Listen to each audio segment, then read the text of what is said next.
सोलापुरात खळबळ, बालमित्रानेच केला 19 वर्ष प्रथमेशचा खून.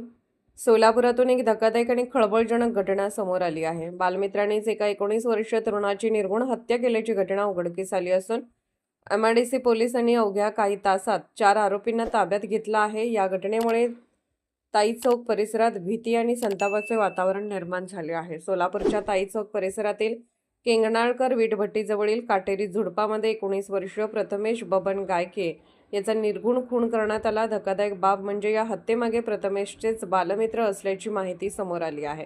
मृत प्रथमेश गायके हा ताई चौक परिसरातील रवींद्रनगर येथे राहत होता. त्याचे वडील रिक्षाचालक असून प्रथमेश पेंटिंग आणि गवंडी काम करून कुटुंबाला हातभार लावत होता.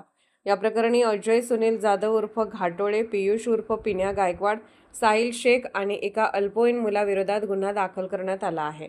पोलिसांनी चौघांनाही काही तासात अटक केली असून चौकशी सुरू आहे. प्राथमिक माहितीनुसार काही दिवसांपूर्वी प्रथमेश आणि एका अल्पवयीन मुलामध्ये वाद झाला होता. याच जुन्या वादाचा राग मनात धरून आरोपींनी गुरुवारी दुपारी प्रथमेशला केंगणाळकर वीटभट्टीजवळील मोकळ्या जागेत नेले.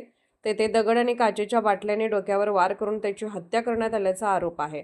गंभीर जखमी अवस्थेत प्रथमेश रक्ताच्या थारोळ्यात पडलेला असताना आरोपी घटनास्थळावरून पसार झाले. स्थानिकांच्या माहितीनंतर पोलीस घटनास्थळी पोहोचले आणि प्रथमेशला तात्काळ सिव्हिल हॉस्पिटलमध्ये दाखल करण्यात आले. मात्र डॉक्टरांनी उपचारापूर्वीच त्याला मृत घोषित केले. ज्या ठिकाणी हा खून झाला त्या परिसरात काटेरी झुडपाचे जंगल असून काही युवक तेथे पत्ते खेळतात आणि नशा करतात अशी चर्चा स्थानिकांमध्ये आहे. फॉरेन्सिक टीमलाही घटनास्थळी पोहोचताना मोठ्या अडचणीचा सामना करावा लागला.